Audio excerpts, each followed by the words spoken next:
Hello, you wonderful people, and welcome to another episode of Crime Centric. This being a show where it's about crime dramas that I watch. For today's episode, I'm going to talk about the latest episode of the Blacklist. A lot of interesting things went down in this episode, so let's break it down. Well, first and foremost, we have that robbery at the beginning of the episode, and it turns out it's like, you know whose safety deposit box that is, and it's like, it's Reddington's, and it's like, the main person leaves a note saying, Elizabeth Keene says hello, which you're like, okay, Keene, Liz is making another move against him.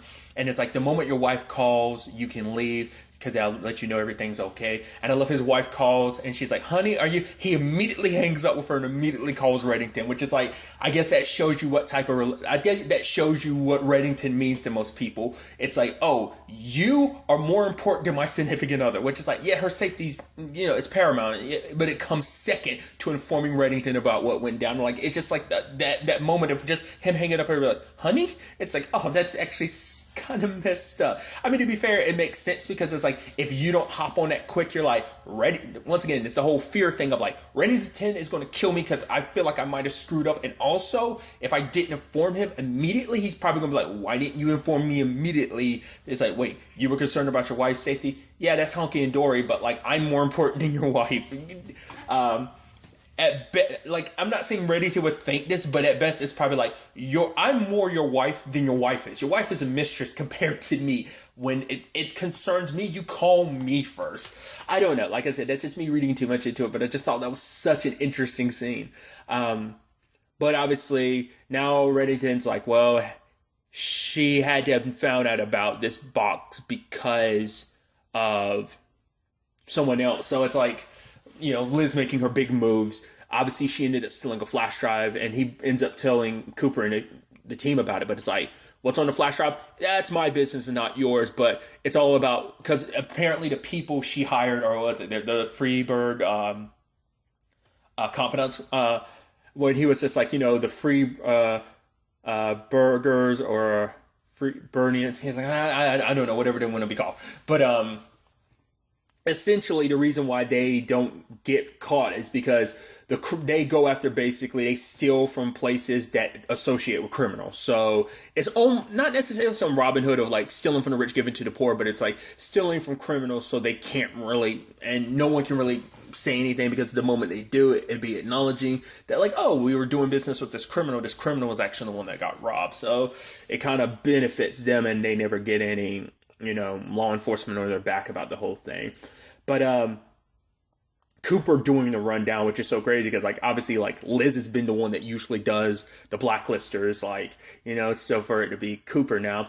And even the whole thing of, like, Park even asking, like, yeah, but we do bring in Agent King. It might have been Aram that said it, but we do bring her in. What's next? Because he's like, because, it's like, are we just going to pretend like none of this happened? And then even Russell's like, what do you mean? It's like, well, listen to what we just said. We're still referring to her as Agent Keene and not Elizabeth Keene, So it's like, we're still hoping that almost everything can go back to normal. There's no going back to where we were before. Everything's changed now. Liz wouldn't even, because I think even Park was kind of suggesting like even Liz wouldn't want to kind of go back to the way things were. There is no going back to the way things were, especially with her dead set on taking Reddington down.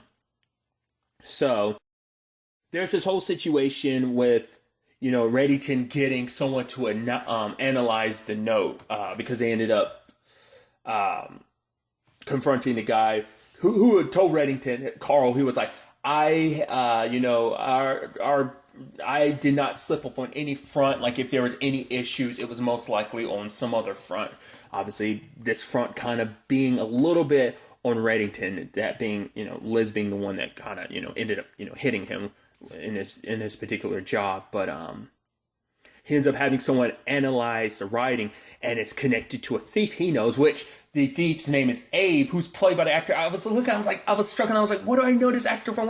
It's like, right, probably the most recent thing. He might have popped up in something more recent, but I know him as Pops from Luke Cage. But even before then, Sugar from Banshee. I was like, yeah, how could I forget, dude? Because it just makes me think about Banshee. I love Banshee so much. Especially him and Job, their back and forth. Oh, so damn good.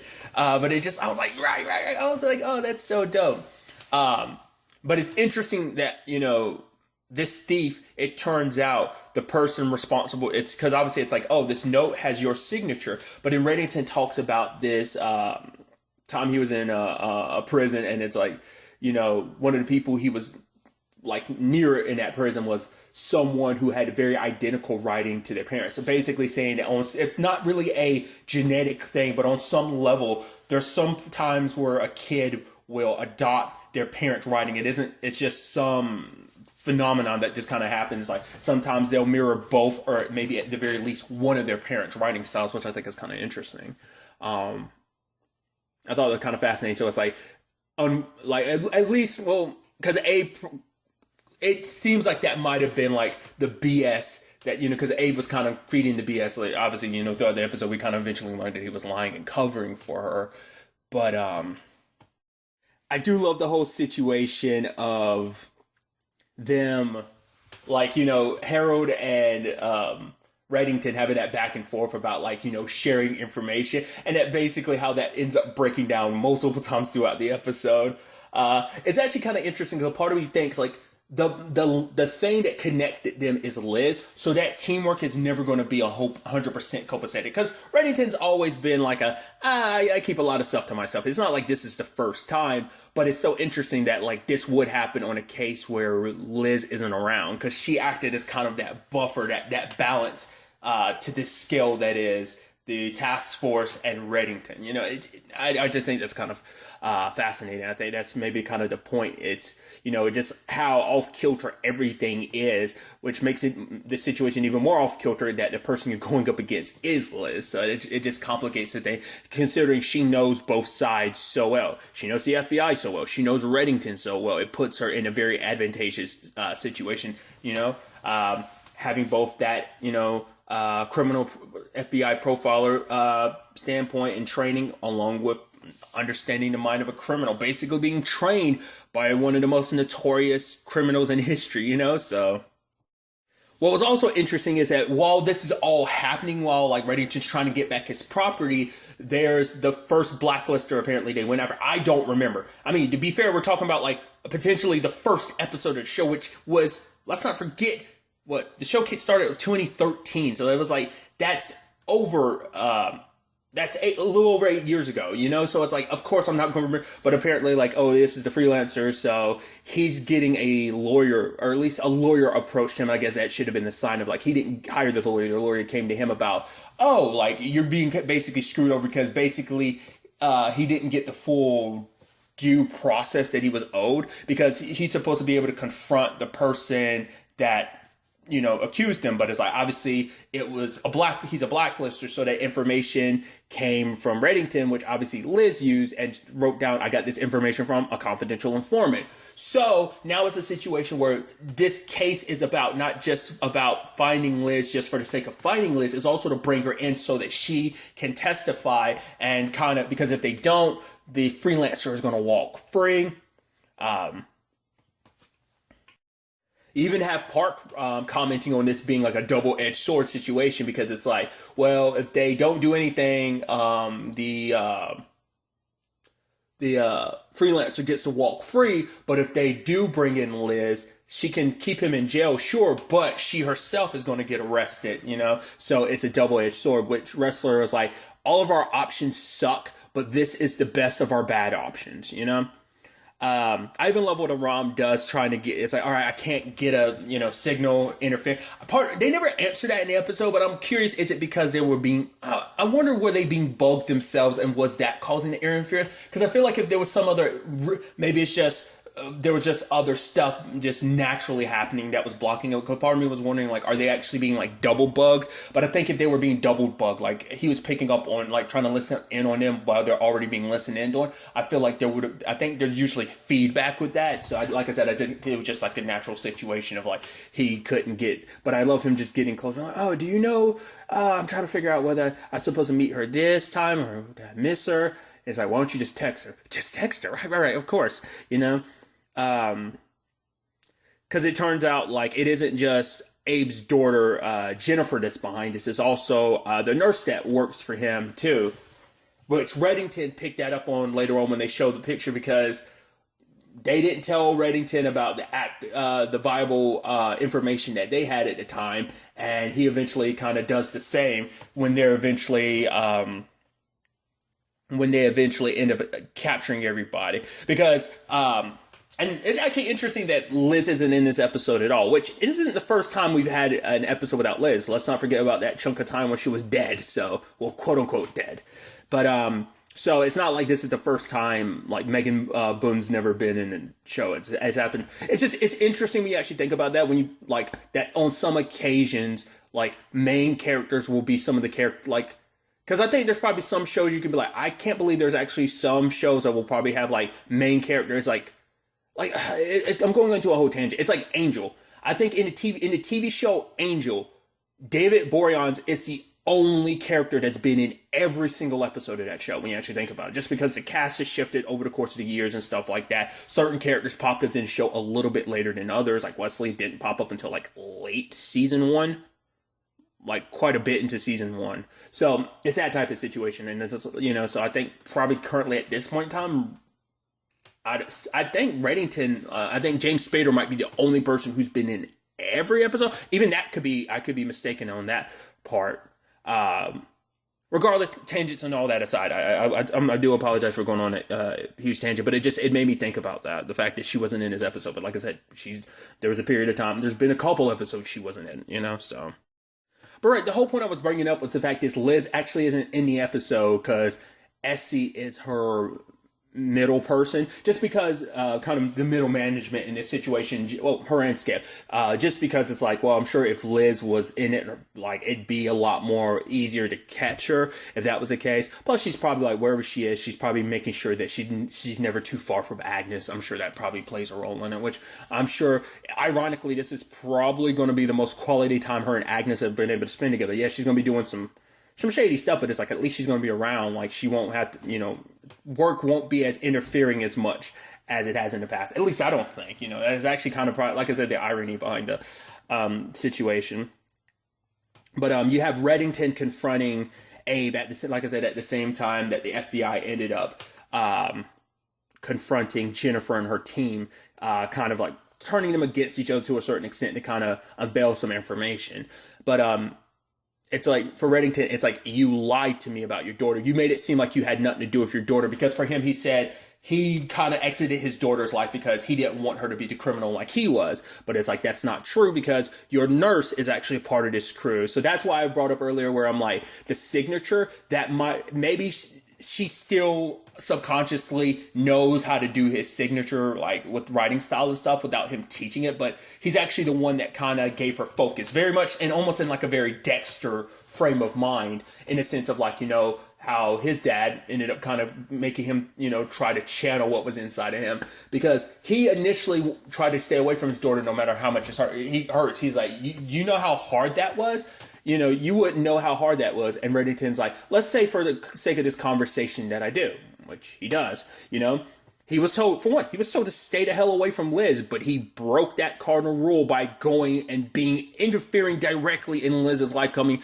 Yes, it's decades down the road, but it's still like, you shouldn't have done that. You complicated things. You threw a wrench in your own plan, by doing that. It complicated things beyond measure, but it's like, because he does care about her, and being near her, I guess, has always been his means of, that's how I can always look after her. I can protect her. I can do right by her, ensure that she's prepared for whatever's coming down the road by being directly involved.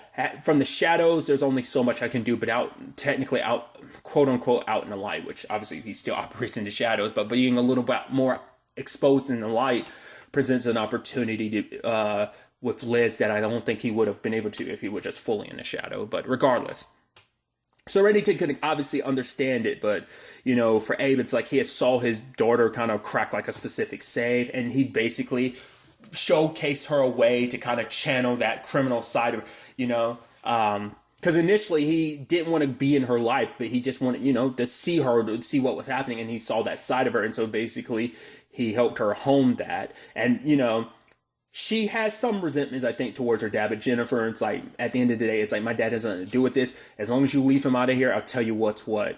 That basically there's a criminal named V, who basically houses a lot of criminals, who's kind of, I think, the in-between person who said, it's like, yeah. And because Abel was like, I told her from the beginning, do not go after you. But obviously Liz has been spreading the word. Reddington's not as strong as he used to be. Fact of the matter is he's actually vulnerable now. And, Jennifer, with the money they're getting, and also the whole thing of, we're going after Raymond Reddington, the boost to your reputation, like that speaks. I'm sure it might not even just be like amongst the criminal world reputation. It might even just be like on a personal level, like, holy shit, we robbed Raymond Reddington, like, holy crap. But even they were scared, like, this is Reddington, he is closing in on us. We know that if we get caught, we're as good as dead. So they understood the risk of the situation. But,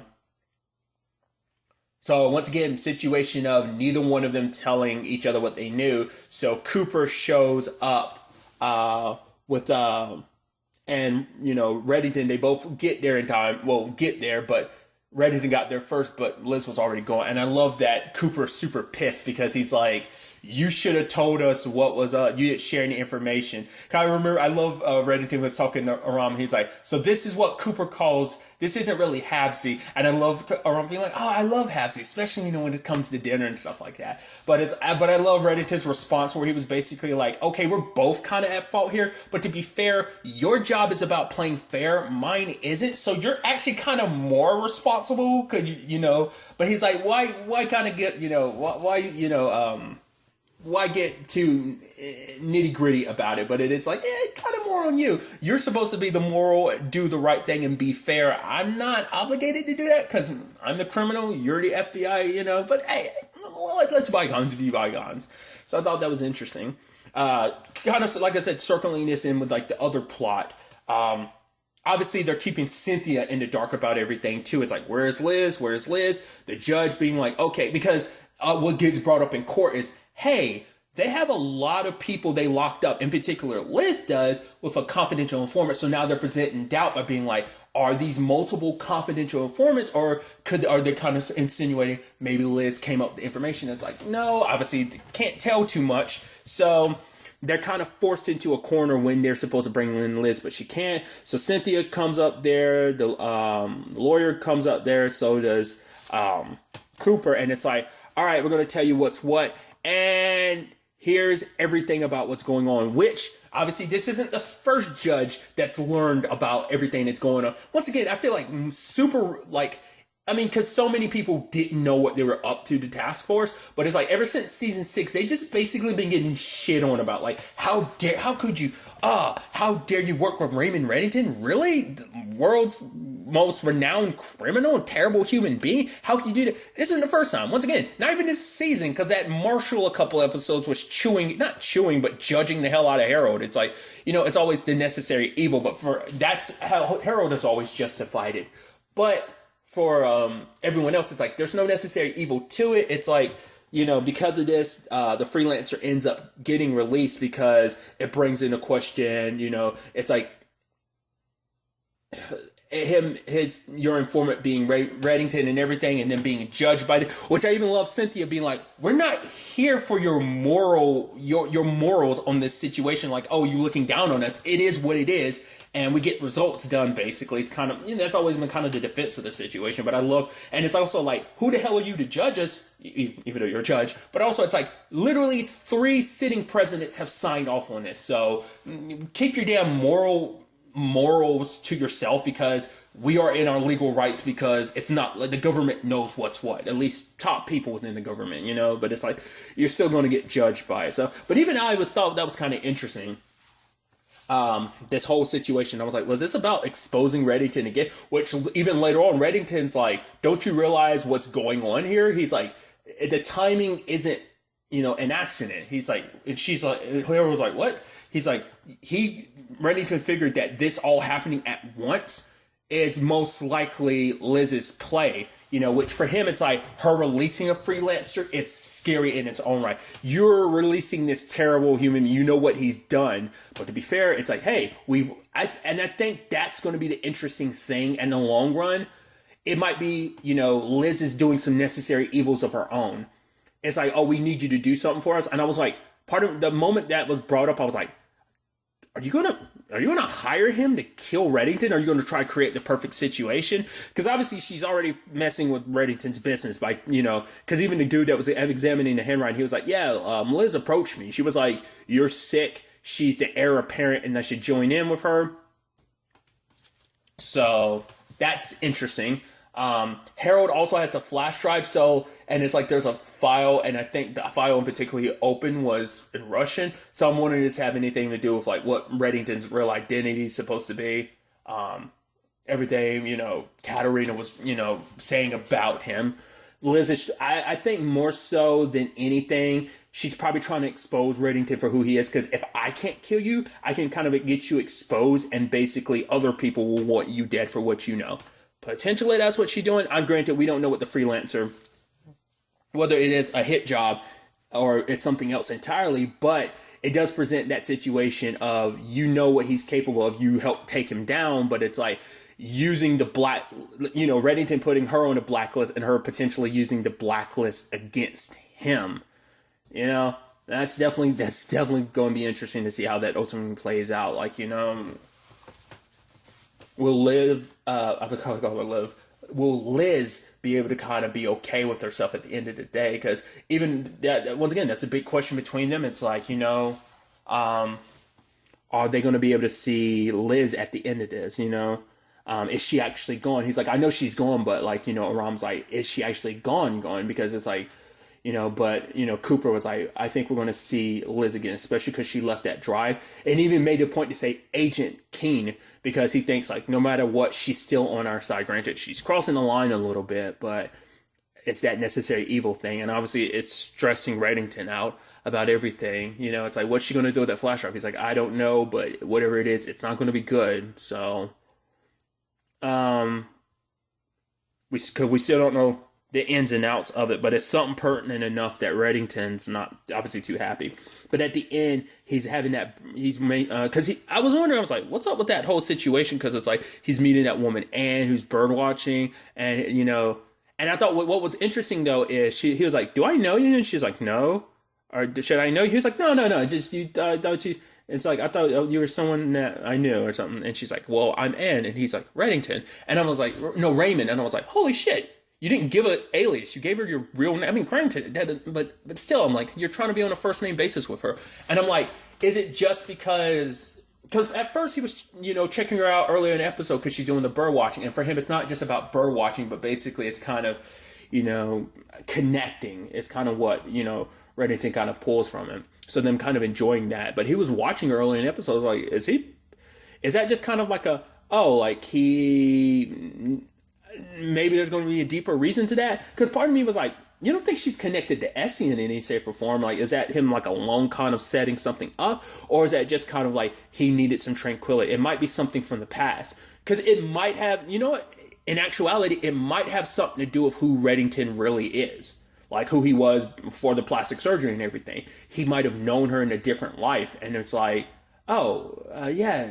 It's like, Anne, hi, I'm Raymond. Like I said, just even, I feel like why not give an alias under those circumstances? So like him to say Raymond like that, it might not be anything necessarily directly, because I was like, maybe Essie, but I think this might be something connected to who he really is. So that's definitely going to be interesting to see where that, situation goes, where this whole Liz situation goes as she's, continuing her plans and attacks against Reddington, and see how that ultimately all ends up playing out.